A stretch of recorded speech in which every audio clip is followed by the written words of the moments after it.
He always thought he was doing the right thing.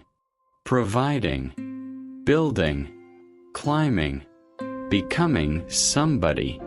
That's what everyone told him a man was supposed to do. You provide for your family, no matter the cost. You work harder, stay later, say yes to every opportunity. Because success isn't given, it's taken. And Mark Reynolds believed that with everything in him. He was 33 years old when this story began, a rising star at one of the fastest growing tech companies in the country. Sharp suits, late nights, early mornings, constant pressure, endless deadlines. But behind the promotions, behind the congratulatory emails, behind the compliments about being driven, something darker was growing inside him. A hunger he couldn't satisfy, a restlessness that never slept, a lie he didn't know he was believing. If you don't give everything to your career, you'll lose everything in life. Mark didn't notice the slow erosion happening around him. How could he? He wasn't looking at his life. He was looking at his goals. He missed dinners, then birthdays, then his son's first soccer game, then his daughter's school performance, then entire weekends, then vacations. Every time he missed something, he told himself the same thing. They'll understand. I'm doing this for them. But his wife, Emily, she didn't see a man providing. She saw a man disappearing.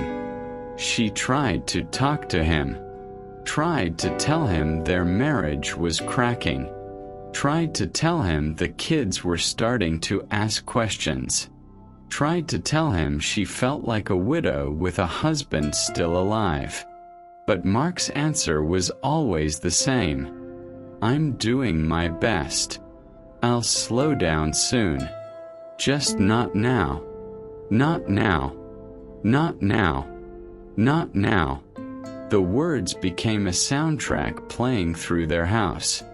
Then one night, a night everyone in Mark's life remembers, he came home at 1:17 a.m. The house was dark, silent, not a single light on.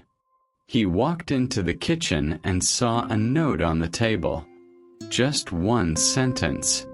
We can't compete with your job anymore. His heart dropped. He ran to the kids' rooms. Empty. He ran to the closet. Half empty. He ran to the driveway. Her car was gone. Emily had left. Not out of anger. Out of heartbreak. Out of years of trying. Years of waiting. Years of feeling alone while married. Mark stood in that kitchen, hands shaking, heart racing, breath shallow. For the first time in his life, he felt something he had never felt before. A loss he couldn't fix with hard work. He stayed on the floor for hours, staring at the note, refusing to believe it. This can't be happening. I did all this for them. But deep down, in the place he avoided, he knew the truth. He didn't lose his family because he worked hard. He lost them because he worshipped his work. The job wasn't the problem. The job had become the idol. And idols don't love you back. They take, and take, and take, until there's nothing left. Mark tried to go to work the next morning, but something inside him broke. He sat in his car in the company parking lot for nearly 2 hours, unable to move, unable to breathe, unable to pretend he was okay. Then, shaking, He turned the key again and drove away. For the first time in years, he didn't go to work. Instead, he drove until he reached a small park he hadn't visited since he was a teenager. He sat on a bench, alone, cold, terrified. That's when it happened. An older man, someone Mark had never seen, sat beside him. Not close, not intrusive, but gently, like someone who noticed a soul collapsing in front of him. The man didn't ask what was wrong. He didn't have to. He simply said, "Son, sometimes God lets what we worship fall apart so we can see what really matters." Mark didn't respond. He couldn't. His throat tightened. Tears pressed against his eyes. The man continued, "You've been running so fast you didn't realize you were running in the wrong direction." Mark looked at the ground. "I lost my family," he whispered. The man nodded slowly. "Then maybe it's time to stop running and start listening." Mark snapped his head up. "Listening to who?" The man smiled softly. "To the one who's been calling you for years." Something shifted inside Mark. A crack, a door, a flicker of something he hadn't felt in a very long time. Hope, but he didn't know yet that the path back to his family would first require him to face the emptiness inside his soul. Mark stared at the stranger beside him, unsure if he should get up and walk away or break down completely. Something in the man's voice felt familiar, not like a memory, but like truth speaking for the first time in years. The man stood up slowly, brushed off his coat, and said, "I'm here every morning. If you need to talk, come back." Then he walked away. No pressure, no scripture thrown at him, no judgment, just an invitation. One Mark didn't realize he desperately needed. He sat on that bench long after the man left, trying to process a life that was suddenly unrecognizable. Finally, when the sun began to set, he drove home to an empty house. Every room echoed memories he had been too busy to notice while they were happening. Laughter at the dinner table, tiny footsteps, bedtime stories, Emily's soft voice asking him to come to bed before midnight. He stood in the doorway of his daughter's room. Her crayons were still on the desk. Her favorite stuffed rabbit lay on the pillow. He picked it up and held it to his chest. He hadn't realized how much he missed her. He hadn't realized how much he missed everything. That night he tried to sleep, but the silence was louder than any office deadline. He walked through the house like a ghost, a man wandering through the ruins of his own choices. At 3:12 a.m., he sat on the kitchen floor and finally let himself cry. Not a controlled tear, not a quiet sob, but the raw, broken cry of a man who had spent years pretending he was strong. He whispered into the darkness, "I don't know who I am anymore." He didn't realize he was praying. The next morning, he drove back to the park. The old man was there, sitting on the same bench, feeding the birds like he had been waiting without waiting. Mark approached slowly. "Can we talk?" he asked, voice shaky. The man nodded. "Sit." They sat for a long moment before Mark finally spoke. "My wife left. She took the kids." The man didn't react with shock or pity. He simply said, "And how does that make you feel?" Mark clenched his jaw. "I feel empty, lost, angry at myself. So now you understand what running gives you." Mark frowned. "I was trying to provide." "There's a difference between providing and disappearing," the man said softly. Those words hit him like a punch. He looked away, ashamed. The man continued, "You built a tower so tall trying to prove your worth that you didn't notice it was crushing the people closest to you." Mark closed his eyes. "I don't know how to fix this." The man leaned back. "You can't fix it. Not on your own." Mark looked up sharply. "Then who can?" The man didn't hesitate. "Jesus." Mark froze.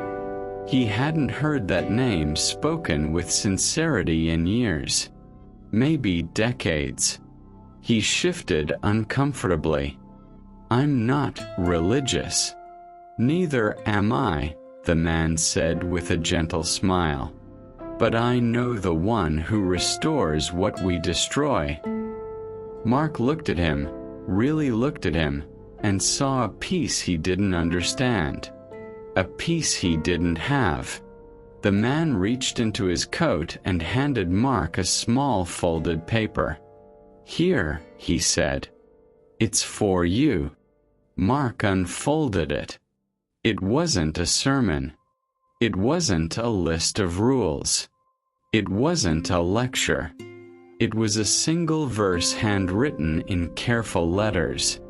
"Come to me, all who are weary and burdened, and I will give you rest." Matthew 11 verse 28. Rest. The one thing Mark had been chasing without knowing how to find. He breathed slowly. "What am I supposed to do now?" The man answered with a voice full of compassion. "You stop running, and you start listening. God speaks to broken men, because broken men finally have room to hear." Mark wiped a tear from his cheek. "I don't know how to pray." "Then don't pray fancy," the man said. "Just be honest." Mark didn't pray out loud. Not yet. But something inside him cracked open. He spent the entire day walking through the park, thinking about the years he sacrificed on the altar of ambition. All the moments he could never get back. That evening, he tried calling Emily. Straight to voicemail. He left a message. I'm sorry. I'm so sorry. I know I hurt you. I know I wasn't here. I know I failed as a husband and a father. Just, please give me a chance to make this right. His voice broke near the end. He hung up slowly, shaking. Days passed. Emily didn't call. The kids didn't call. His house stayed quiet. His world stayed small. And Mark felt himself sinking deeper into the realization that success had cost him everything that mattered. But every morning, he found himself driving to the park. And every morning, the old man was there, listening, guiding, never pushing. Then one morning, as Mark approached the bench, the old man said something unexpected. "Mark, there's something you haven't done yet." Mark frowned. "What?" "You haven't asked God for help." Mark swallowed hard. "I don't think he wants to help someone like me." The old man smiled gently. "That's because you don't know him yet." Mark looked down at his hands. "Then, how do I begin?" The man placed a hand on Mark's shoulder. You begin by surrendering the one thing that's kept you trapped. Mark's chest tightened. What's that? Your pride. And with those words, simple, piercing, undeniable, Mark finally began to understand. The collapse of his life wasn't punishment. It was mercy. God wasn't destroying him. God was calling him. Mark didn't sleep that night. He kept hearing the old man's words repeat in his mind. Your pride is the thing keeping you trapped. He didn't want to admit it, but he knew it was true. Pride had driven him to chase success. Pride had convinced him he didn't need help. Pride had whispered that being busy meant being valuable. But now, sitting alone in the quiet of his living room, Mark realized something terrifying. His pride had built a kingdom, and then burned it to the ground. He walked to the mirror above the fireplace. He hardly recognized the man staring back at him. Tired eyes, unshaven face, shoulders slumped under the weight of a life collapsing. Who did I become? He whispered. No answer. Just silence. That same silence that had filled his home since Emily left. After an hour of pacing, sitting, standing, pacing again, he grabbed his keys and drove to the park. It was late, well past midnight, but he didn't care. When he arrived, the park was empty, quiet, almost sacred. He walked to the bench where he and the old man usually talked. He sat down, elbows on his knees, face in his hands. And for the first time since he was a child, Mark began to speak to God. Not eloquently, not formally, just honestly. God, I don't know what I'm doing. I don't know how to fix this. I don't even know how to talk to you. But I'm tired. I'm so tired. I ruined everything. I pushed away the people I love. I hurt my wife.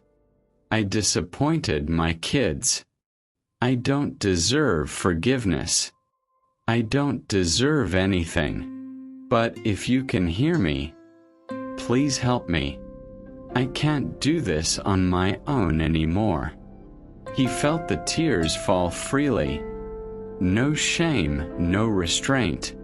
Something heavy inside him loosened, like a rope finally snapping.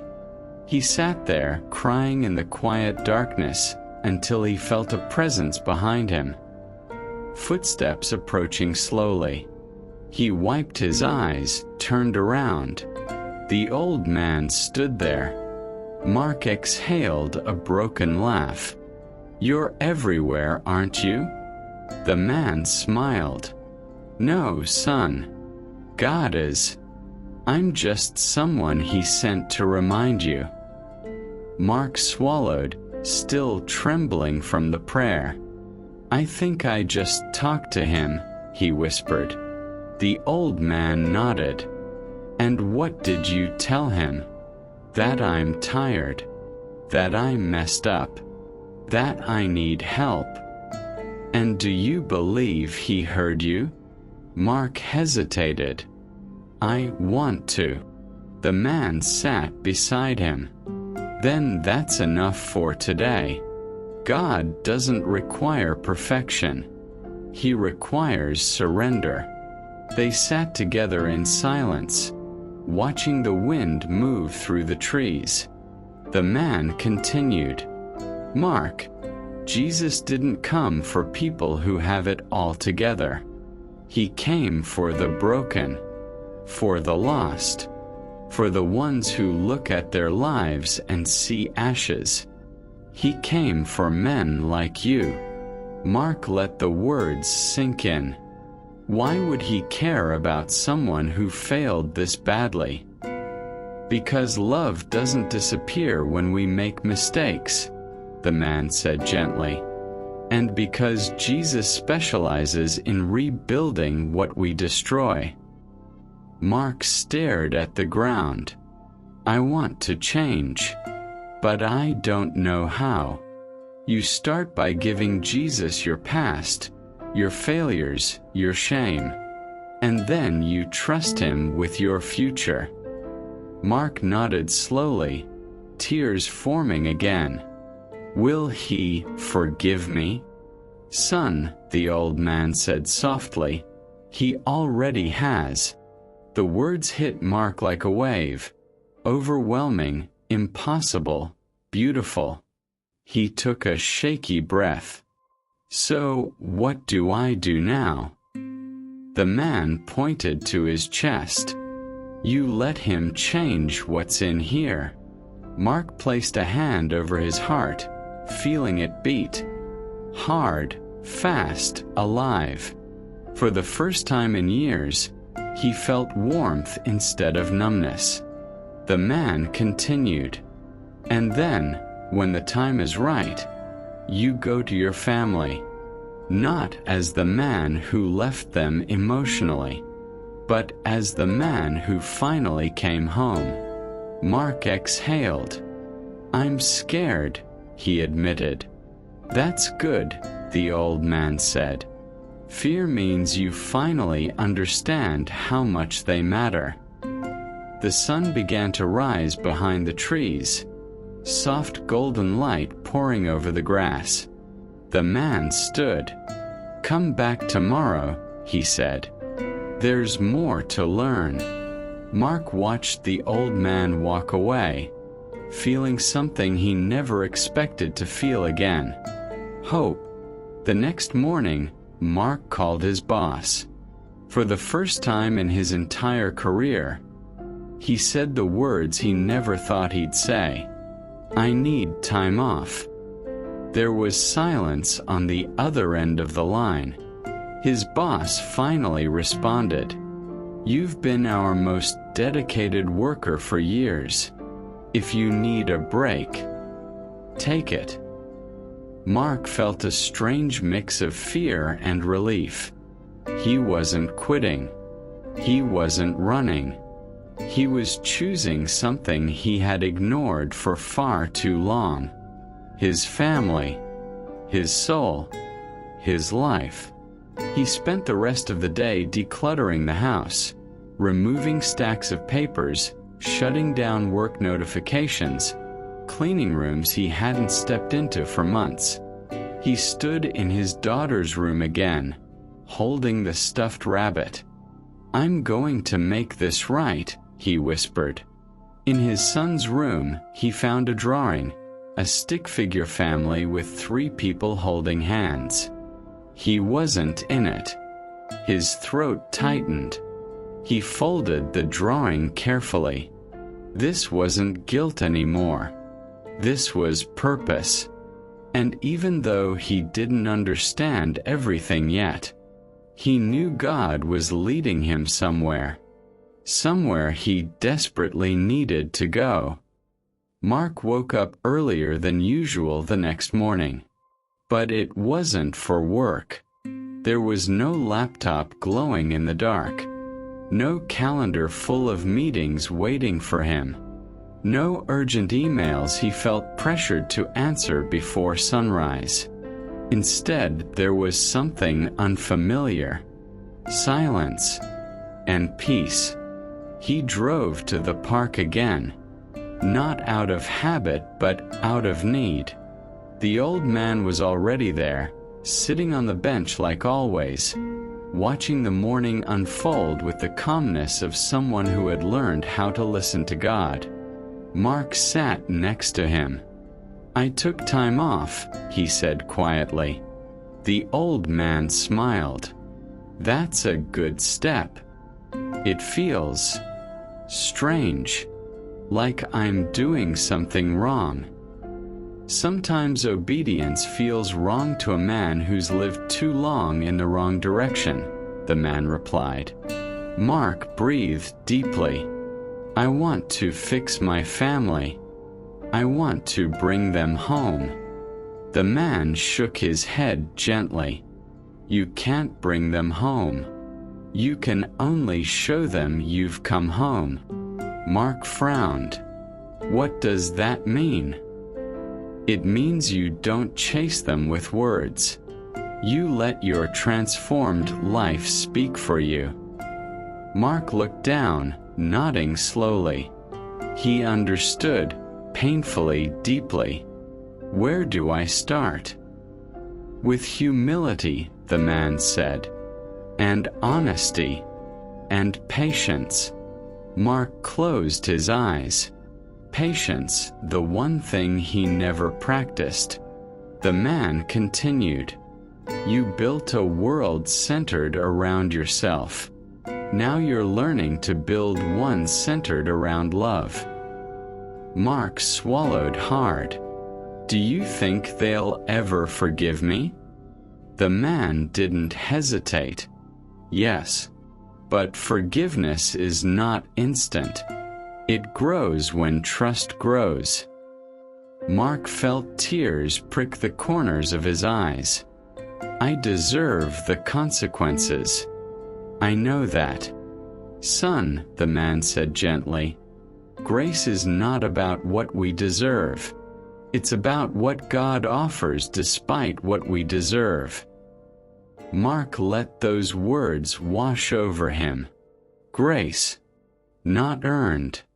Not worked for. Not a promotion. Not an achievement. A gift.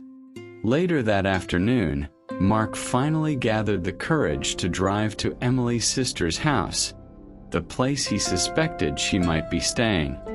His hands trembled on the steering wheel as he parked. He rehearsed apologies in his mind. 1,000 versions of the same thing. I'm sorry. I was wrong. I love you. I'll change. I've already started changing. But each sentence felt too small for the damage he had done. He stepped out of the car and walked toward the house. Every step felt heavy, like walking through years of neglect. He knocked. Footsteps approached. Then the door opened. Emily stood there. Not angry, not cold, just tired. They stared at each other for a long moment. Two people sharing the weight of a broken marriage. Hi, Mark whispered. Hi, she replied, voice soft but guarded. There was an awkward silence. Can we talk? He asked. Emily hesitated, then stepped outside and closed the door gently behind her. They sat on the steps. I don't know what to say, Mark admitted. You don't have to say anything, Emily replied quietly. I think we've said everything over the years. Mark nodded, his eyes filled with pain. I know I failed you. I know I abandoned you even though I was still here. I know I made work my God. And you deserved better. Emily looked down, rubbing her hands together. Mark, I didn't leave because I stopped loving you. I left because loving you was hurting me. Her voice cracked, and Mark's heart shattered. I know, he whispered. And you were right to leave. You were right about everything. She looked at him, surprised by his honesty. I've been meeting someone at the park, Mark said hesitantly. Emily's eyebrows raised. An older man. Not a counselor. Not a therapist. Just someone who listens. And he's been helping me see how lost I've been. Emily sighed softly. I don't know if things can go back to how they were. Mark swallowed. I'm not asking for that. I'm asking for a chance to show you I'm not the same man anymore." Emily's eyes softened, but only slightly. "Words aren't enough, Mark." "I know," he said. "That's why I'm not asking you to believe my words. I'm asking you to see my life, to watch what God is doing in me." Emily blinked. "God?" she repeated softly. "I've been praying," Mark said quietly. "Really praying. For the first time since I was a kid. I asked Jesus to help me, to save me from myself." Emily stared at him, not with disbelief, but with something like cautious hope. "I want to be a good husband. I want to be a good father. But more than that, I want to be a man who doesn't run anymore." Emily wiped a tear from her cheek. "I don't know where to begin," she whispered. "Then maybe," Mark said gently, "we begin slowly." She nodded faintly. "Maybe." It wasn't forgiveness. It wasn't reconciliation. Not yet. But it was a door, slightly open. The first open door he'd seen in a long time. That evening, Mark visited the park again. Not to talk, but to sit, pray, and breathe. The old man walked up behind him. "How did it go?" he asked. "There's hope," Mark whispered. The old man smiled warmly. "Good. Now remember, God restores in His time, not in ours." Mark nodded. "I'll wait," he said, "as long as it takes." The man sat beside him. Waiting with God is never wasted time. They watched the sunset together. The sky painted with colors Mark hadn't noticed in years. For the first time in his adult life, he wasn't rushing. He wasn't planning. He wasn't calculating. He was learning how to be still. And in that stillness, something inside him continued to heal.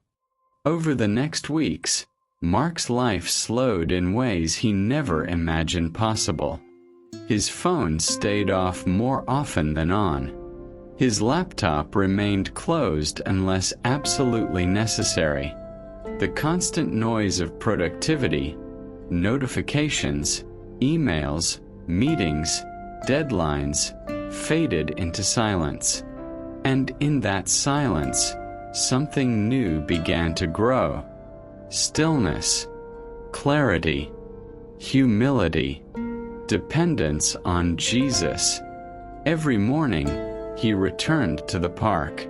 Sometimes the old man was there. Sometimes he wasn't. But even on the days the bench was empty, Mark stayed. He prayed. He listened. He let the presence of God settle into the cracks of his heart. The old man had once said, "God restores in His time, not ours." And Mark was finally learning to trust that. One evening, Emily called. Mark stared at the screen, breath caught in his chest. He almost didn't answer, afraid this was the moment she would tell him it was truly over. But he did. "Hello, Mark. The kids want to see you." His heart lurched. "When?" he asked softly. "Tomorrow, if you're free." He wanted to laugh. For the first time in his life, he was free. "I'll be there." When he arrived the next day, his son opened the door. He had grown, more than Mark realized. His eyes were cautious but curious. "Hey, buddy," Mark whispered. "Hi, Dad," the boy said, voice small, unsure. His daughter peeked from behind him, holding the stuffed rabbit Mark had given her years ago. And that's when the dam inside him broke. He knelt and opened his arms. The kids hesitated, then ran into him, clinging tightly, burying their faces into his shoulders. Mark held them like a man holding air after drowning, desperate, grateful, shaking. "I'm so sorry," he whispered into their hair. "I'm so sorry." They didn't understand everything, but they understood this. Their father was different. They could feel it. Emily watched from the doorway. Tears slipped down her face, not from anger, but from something far deeper. Relief. Over the following weeks, Mark visited more often. He didn't make promises he couldn't keep. He didn't talk about work. He didn't try to fix everything instantly. He listened. He apologized without defending himself. He showed up, consistently, patiently, humbly. One Saturday afternoon, they all went to the park together, the same park where God had begun to speak to him. As the kids ran ahead toward the playground, Emily stood beside him. "They're happy you're here," she said quietly. "I'm happy I'm here too," Mark replied. "I should have been here all along." Emily looked at him, really looked at him, and saw the difference. Not in his clothes, not in his posture, not in his words, in his eyes. "You're not the same," she whispered. "No," he said, shaking his head. "I'm not. Jesus has been doing something in me. Something I can't explain." Emily's lips trembled. "I can see it." The wind moved gently through the trees. Children laughed in the distance. The world felt softer, lighter. Emily took a breath. "Mark, I'm willing to try. Slowly, carefully. But I'm willing." Mark closed his eyes, overwhelmed. "Thank you," he whispered. "I won't waste this chance." She nodded. "Just keep walking the way you're walking now. Not for me.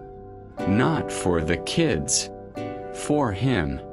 Mark looked at the sky. "I will," he promised. Months passed. The process wasn't perfect.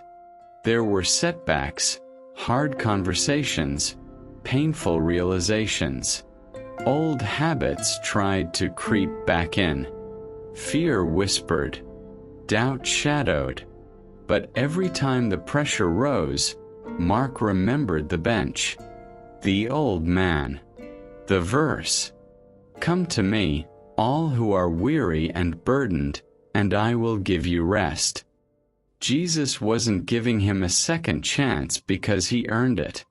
Jesus was giving him rest because he needed it. And slowly, with time, the family began to heal. Not suddenly, not magically, but steadily, the way broken things heal when placed in the hands of a gentle healer. Mark attended counseling. He joined a small church. He talked to a pastor who helped him grow spiritually. He prayed with Emily. He prayed with the kids. He became a man present, truly present, in every room he entered. One evening, after dinner with the kids, Emily walked him to the door. "Mark," she said softly, "I'm proud of you." He swallowed hard. "Thank you. But this isn't me. Not really. This is Jesus in me." Emily smiled. "I know." They stood there in silence until Emily said something that took the air from his lungs. come home." Mark's eyes filled instantly. "Are you sure?" he whispered, afraid to breathe. "Yes," she said, voice steady. "You're not the man who left us. You're the man who came back." He pulled her into his arms, gently, reverently, like holding something sacred. Because he was. That night, when he returned to the park to sit on the bench and thank God, he paused. The old man wasn't there. For the first time in months, the bench was empty. Mark looked around. "Hello," he called softly. Nothing. No footsteps. No voice. No familiar smile. He sat down and let the silence settle around him. Maybe the old man had moved on. Maybe he had finished what God sent him to do. Maybe Mark wasn't supposed to see him again. But Mark smiled. Because now, he knew he wasn't sitting alone.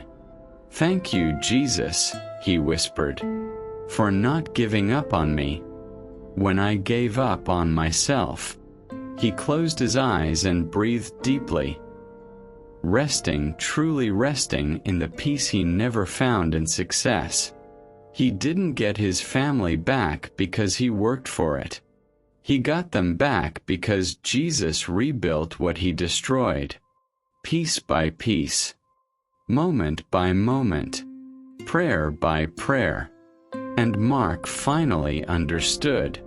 A man becomes who he is not by what he accomplishes, but by who he surrenders to. And he had surrendered, fully, humbly, completely, to the one who restores all things, the one who brings sons home, the one who gives rest to the weary, the one who makes all things new.